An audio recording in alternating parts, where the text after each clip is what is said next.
perspectiva de sangrar um rei nascido no país. Mas quase uma década se passaria antes disso e o menino Pedro tinha apenas 5 anos quando o pai abdicou e partiu para a Inglaterra, sonhando em recuperar o outro trono, o português, ocupado por seu irmão Dom Miguel. Então, o período posterior à abdicação de Dom Pedro I é chamado de regência, porque nele o país foi regido por figuras políticas em nome do imperador até a maioridade antecipada desde em 1840. A princípio, os regentes eram 3, passando a ser apenas um a partir de 1834. O período regencial foi um dos mais agitados da história política do país e também foi um dos mais importantes. Naqueles anos, esteve em jogo a anuidade territorial do Brasil e o centro do debate político foi dominado pelos temas da centralização ou descentralização do poder, do grau de autonomia das províncias e da organização das forças armadas. Então, as revoltas realizadas pelas regentes são um bom exemplo da dificuldade em se adotar uma prática liberal que fugisse os males do absolutismo nas condições brasileiras da época. Muitas medidas destinadas a dar alguma flexibilidade ao sistema político e a garantir as liberdades individuais acabaram então resultando em violentos choques entre as elites e no predomínio do interesse de grupos locais. Então, nem tudo se decidiu na época regencial. Podemos mesmo prolongar a periodização por 10 anos e dizer que só por volta de 1850 que a monarquia centralizada se consolidou, quando as últimas rebeliões provinciais cessaram. Um ponto importante a ser ressaltado para a compreensão das dificuldades desse período é o de que entre as classes e os grupos dominantes, eles não havia consenso sobre qual o arranjo institucional mais conveniente para seus interesses, mas ainda não havia clareza sobre o papel do Estado como organizador dos interesses gerais dominantes, tendo para isso de sacrificar em certas circunstâncias interesses específicos de um determinado setor social. Então, a tendência política vencedora após o 7 de abril foi a dos liberais moderados, que se organizaram de acordo com a tradição maçônica na Sociedade Defensora da Liberdade e Independência Nacional. Entre eles, havia uma alta proporção de políticos de Minas, de São Paulo e do Rio de Janeiro. Havia também uma presença significativa de padre e alguns graduados por Coimbra. Muitos eram proprietários de terras e de escravos. Foram nome de destaque entre os liberais moderados: Bernardo Pereira de Vasconcelos, magistrado mineiro educado em Coimbra, e o padre Diogo Feijó, nascido em São Paulo, e o futuro regente Evarisco da Veiga, responsável pela adição no Rio de Janeiro da Aurora Fluminense, o mais importante jornal liberal daquele tempo. Então, na oposição, ficavam de um lado os exaltados e de outro os absolutistas. Os exaltados defendiam a federação, ou seja, a efetiva autonomia das províncias e as liberdades individuais. Alguns, como Cipriano Barata e Borges da Fonseca, eram adeptos da República. Então, os absolutistas, chamados de caramuros, muitos deles portugueses com postos na burocracia, no exército e no alto comércio, lutavam pela volta ao trono de Dom Pedro I, que os sonhos restauradores não durariam muito, pois Dom Pedro II morreu em Portugal em 1834. Então não faltava apelidos despreciativos para os portugueses, variando apenas de acordo com a época e a região. Marinheiros, pé de chumbo, marotos, caramuros. Em represália, eles chamavam os brasileiros de cabras.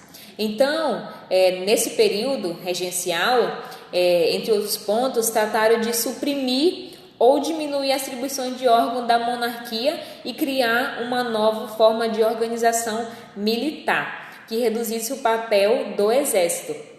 E em 1832 entrou em vigor o Código de Processo Criminal, que fixou normas para a aplicação do Código Criminal de 1830.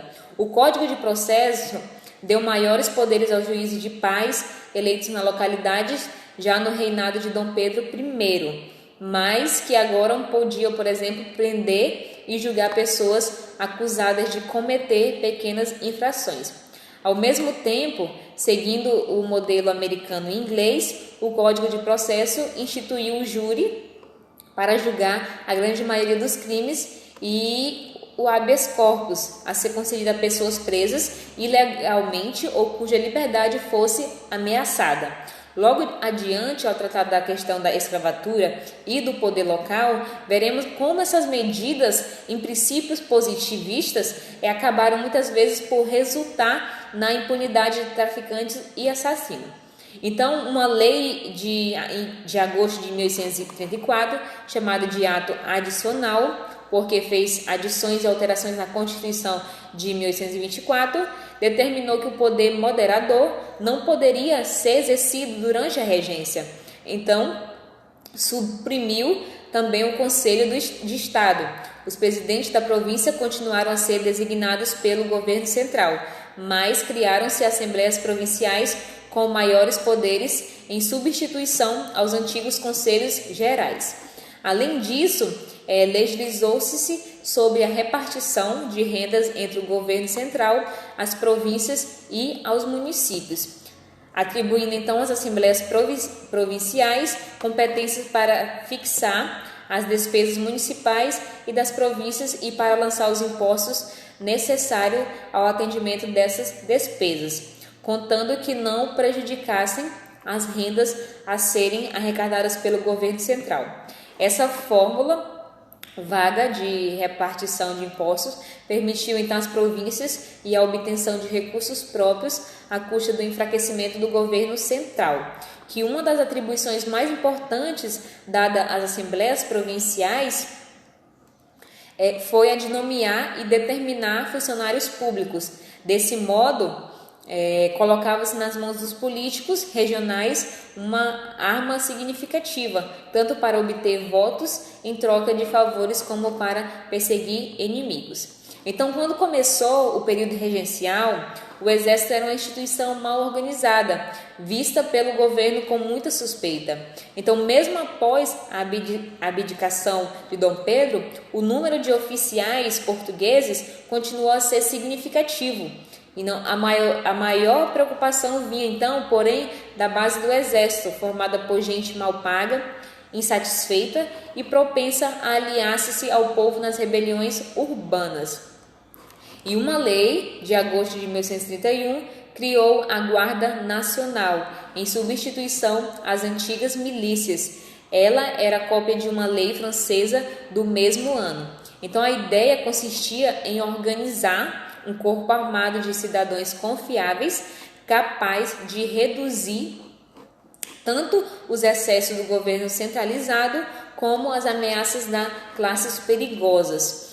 Na prática, a nova Constituição ficou incumbida de manter a ordem no município onde fora formada.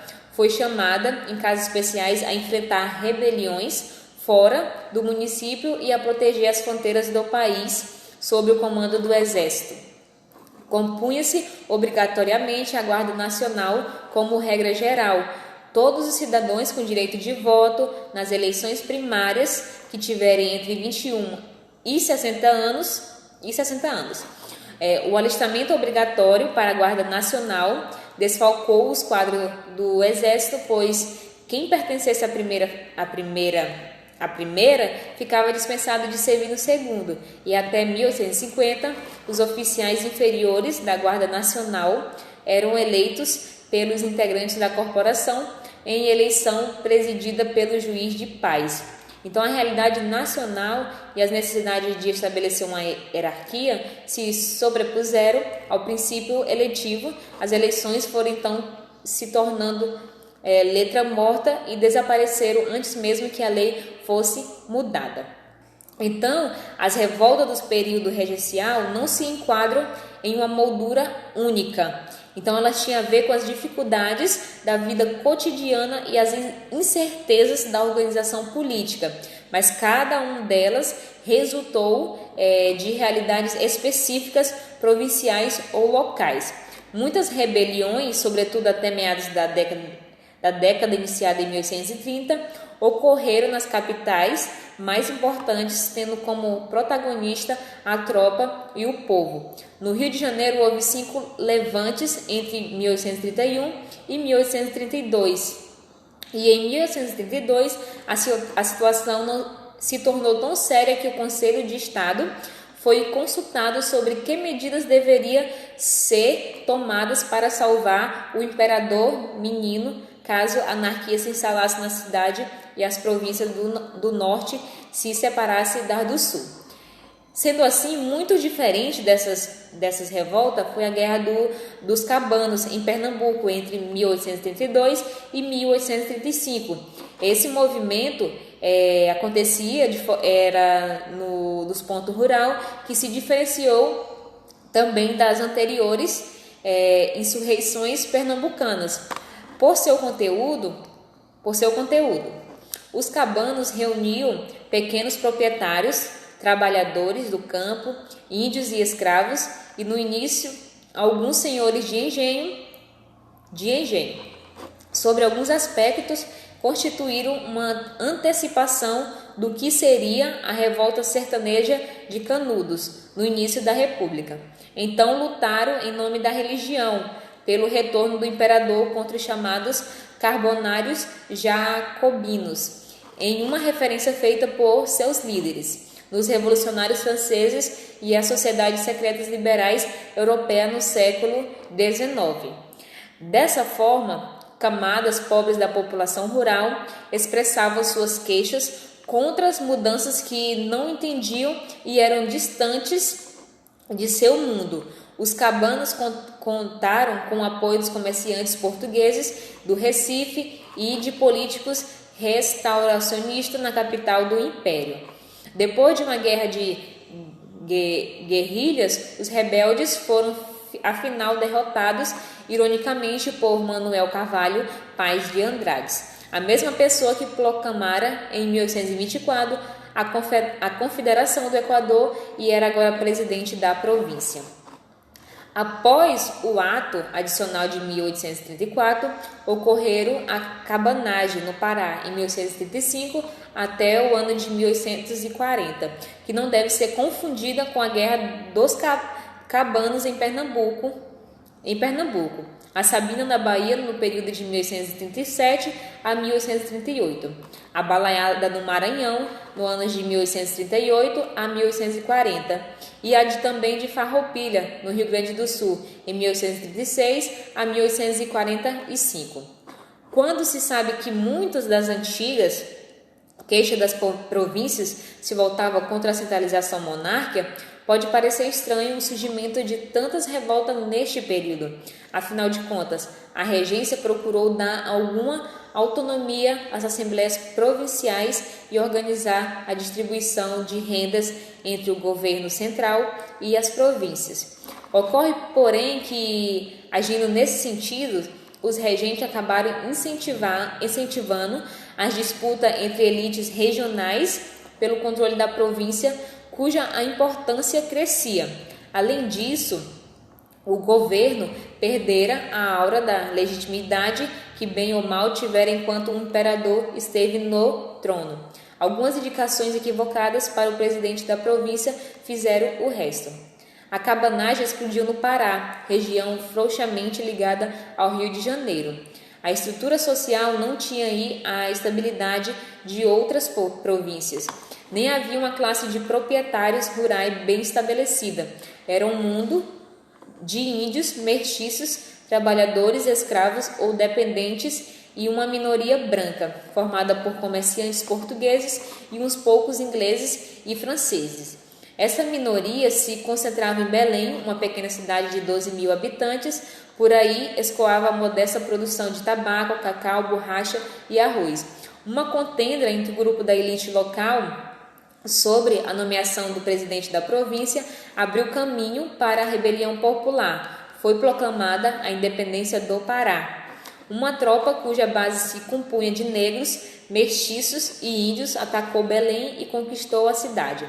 Então, após vários dias de dura luta, a partir daí a revolta se estendeu ao interior da província. E em meio à luta, destacou-se na liderança dos rebeldes Eduardo Angelim, um cearense de apenas 21 anos que migrara para o Pará após uma grande seca ocorrida no Ceará em 1827. Angelim tentou organizar um governo, colocando como seu secretário um padre, uma das poucas pessoas capazes de escrever fluentemente. Os cabanos não chegaram a oferecer uma organização alternativa ao Pará, concentrando-se no ataque aos estrangeiros, aos maçons e na defesa da religião católica dos brasileiros de Dom Pedro II e do Pará e da liberdade. E é curioso observar que, embora entre os cabanos existisse muito escravo, a escravidão ela não foi abolida. Uma insurreição de escravos foi mesmo reprimida por Angelim. Como se vê, aparece na cabanagem paraense alguns traços já encontrados na Guerra dos Cabanos de Pernambuco, embora entre os dois movimentos tenha havido apenas uma relação de nome. A rebelião foi vencida pelas tropas legalistas depois do bloqueio da entrada do rio Amazonas e uma série de longos e cruéis confrontos de Belém acabou sendo então praticamente destruída e a economia devastada. Calculava-se que 30 mil pessoas morreram entre rebeldes e legalistas, ou seja, cerca de 20% da população estimulava a província. A Sabinada deriva a designação de seu principal líder, Sabino Barroso, jornalista e professor da Escola de Medicina em Salvador. A Bahia vinha sendo cenário de várias revoltas urbanas desde sua independência, entre as quais rebeliões de escravos ou com sua participação. A Sabinada reuniu uma base ampla de apoio, incluindo pessoas da classe média e do comércio de Salvador, em torno de ideias federalistas e republicanas. O movimento buscou um compromisso com relação aos escravos, dividindo-os entre os nacionais, nascidos no Brasil, e estrangeiros, nascidos na África. Seria libertado os cativos nacionais que houvessem pegado em armas pela Revolução e os demais continuariam escravizados. Os sabinos não conseguiam penetrar no recôncavo onde os senhores de engenho apoiaram o governo. Após o cerco de Salvador por terra e mar, as forças governamentais recuperaram a cidade através de uma luta corpo a corpo que resultou em cerca de 1.800 mortos. A balaiada maranhense começou então a partir de uma série de disputas entre os grupos da elite local. As rivalidades acabaram resultando em uma revolta popular. Ela se concentrou no sul do Maranhão, junto à fronteira do Piauí, uma área de pequenos produtores de algodão e criadores de gado. À frente do movimento estava o cafuzo Raimundo Gomes, envolvido na política local, e Francisco dos Anjos Ferreira, de cujo ofício era fazer e vender balaios. Derivou o nome, então, da revolta. Ferreira aderiu à rebelião para vingar a honra de uma filha violentada por um capitão de polícia. Paralelamente surgiu um líder negro conhecido como Cosme, sem sobrenome pelo menos nos relatos históricos, à frente de 30 mil escravos fugidos. Os balaios chegaram a ocupar Caxias, segunda cidade da província. De suas raras proclamações por escrito, constam vivas a religião católica, a Constituição a Dom Pedro II e a Santa Causa da Liberdade.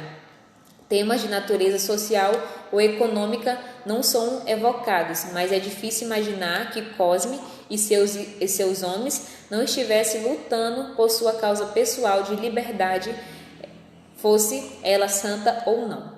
Então, as várias tendências existentes entre os balaios resultaram em desentendimento. Por sua vez, a ação das tropas do governo central ela foi rápida e eficaz. Os rebeldes foram então derrotados em meados de 1840 e seguiu-se então a concessão de uma anistia condicionada à escravidão dos negros rebeldes. Cosme foi enforcado em 1842. No comando das tropas imperiais estava um oficial com presença constante nos confrontos políticos e nas batalhas do Segundo Reinado, Luiz Alves de Lima e Silva, que na ocasião recebeu o título de Barão de Caxias. E a milhares de quilômetros do norte e do nordeste, eclodiu em 1835, no Rio Grande do Sul, a Guerra dos Farrapos, ou podemos estar falando Guerra das Farroupilhas ou dos Farrapos, né? São expressões sinônimas que significavam maltrapilhos, ou seja, gente vestida com farrapos. Então, eles parecem ter se referido inicialmente aos trajes usados por Cipriano Barata nas ruas de Lisboa, com acréscimo de um chapéu de palha. Assim, ele se distinguia dos portugueses como se fosse um matuto brasileiro. Então, os adversários dos farrapos gaúchos deram a eles esse apelido para depreciá-los. Mas a verdade é que se suas tropas podiam ser farroupilhas, os dirigentes poucos tinham disso, pois representavam a elite dos estancieiros, criadores de gados da província.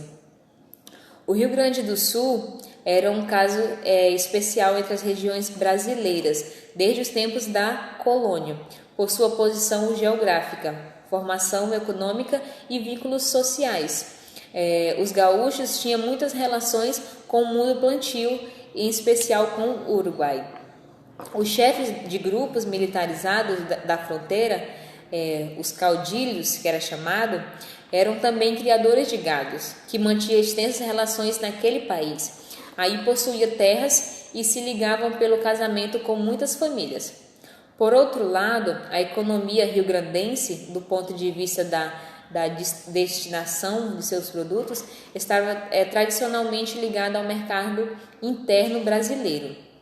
A criação de mulas teve então grande importância e desenvolveu um grande papel no transporte de mercadorias no centro-sul do país, antes da construção das ferrovias. Então, no período de renascimento agrícola das últimas décadas do século XVII, colonos vindos dos Açores e plantaram trigo no sul, consumindo nas outras regiões do Brasil.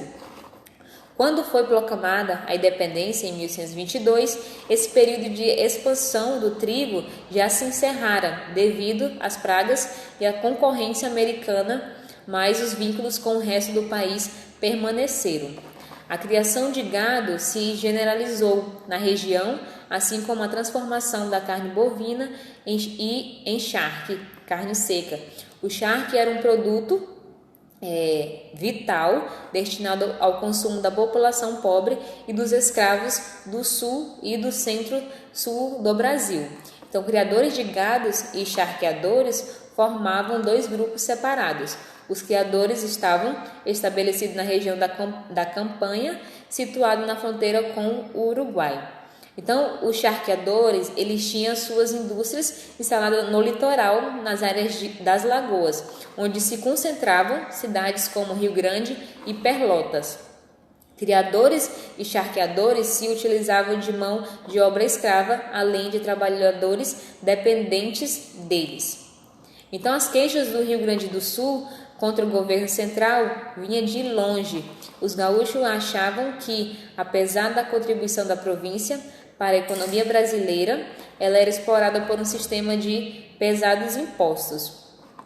As reivindicações de autonomia e mesmo de separação eram antigas e feitas muitas vezes tanto por conservadores como por liberais. Então, a regência e o ato adicional não abrandaram as queixas. As províncias que não podiam arcar com todas as despesas recebiam recursos do governo central, proveniente em parte de outras províncias. Isso acontecia antes do ato adicional e continua a acontecer depois dele. O Rio Grande do Sul mandava seguidamente fundos para cobrir despesas de Santa Catarina e de outras regiões. Entretanto, a revolta não uniu todos os setores da população gaúcha.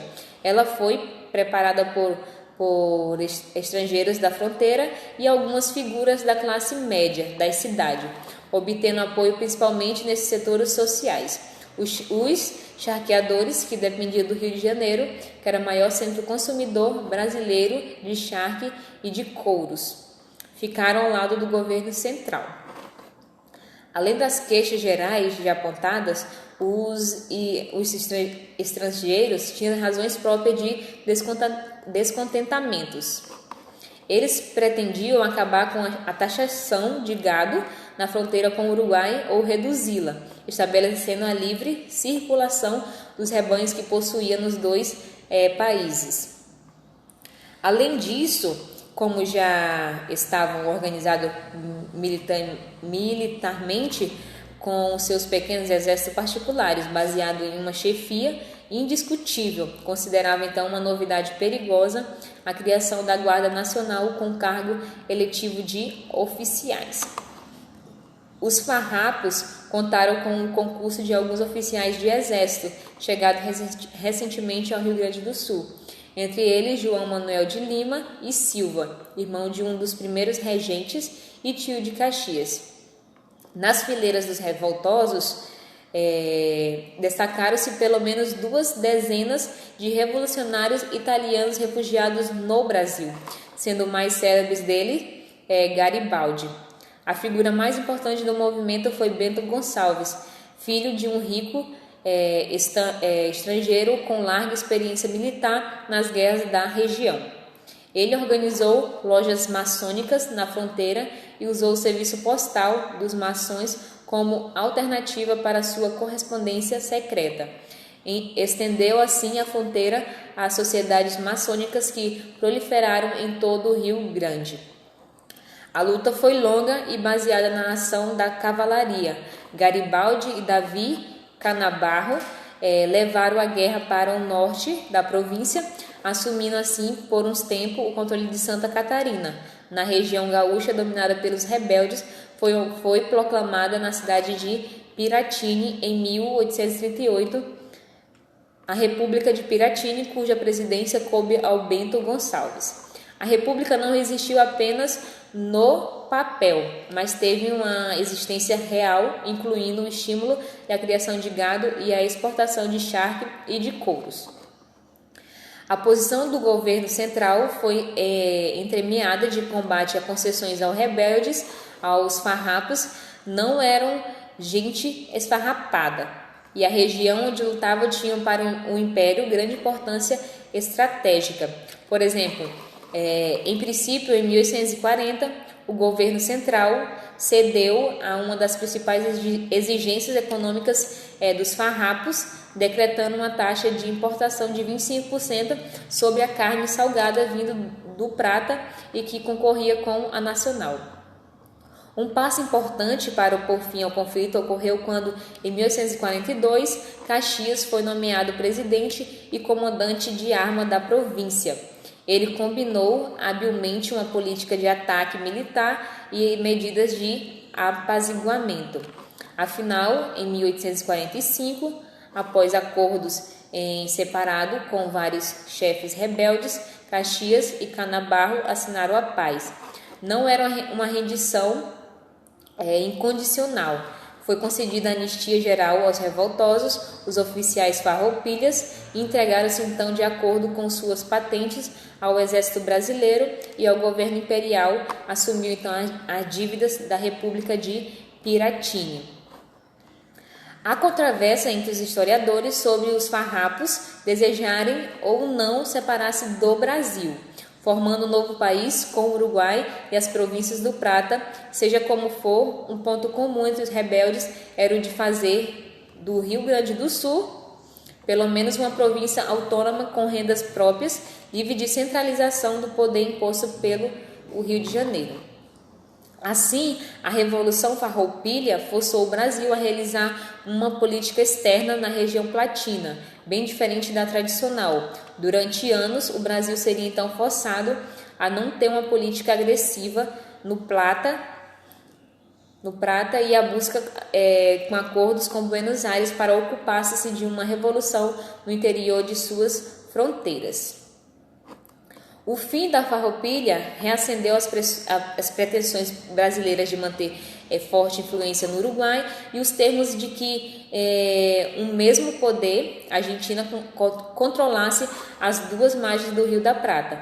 Este temor crescia na medida em que, naquele país, à frente de Buenos Aires e as outras províncias, João Manuel de Rosa promoveu então a tentativa de consolidação do poder. Enquanto as rebeliões agitavam o país, as tendências políticas no centro dirigente iam se definindo. Apareciam, então, os dois grandes partidos imperiais, o conservador e o liberal. Os conservadores reuniam magistrados, burocratas e uma parte dos proprietários rurais, especialmente do Rio de Janeiro, Bahia e Pernambuco, e os grandes comerciantes, entre os quais muitos portugueses. Os liberais então agrupavam a pequena classe média urbana, alguns padres e proprietários rurais de áreas menos tradicionais, sobretudo de São Paulo, Minas e Rio Grande do Sul. O sistema político, porém, ainda não se estabilizara.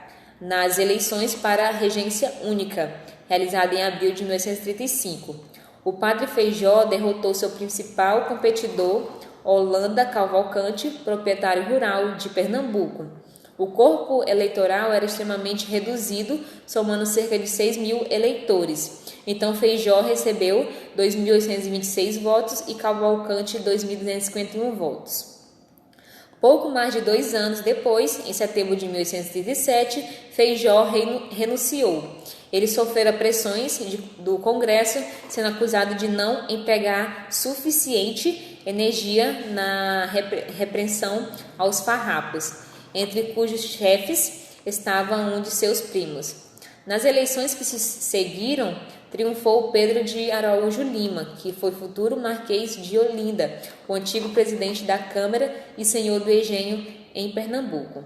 Então, a vitória de Araújo Lima simbolizou o início do regresso. A palavra indicava, então, a atuação da corrente conservadora, desejosa de regressar à centralização política e ao reforço da autoridade.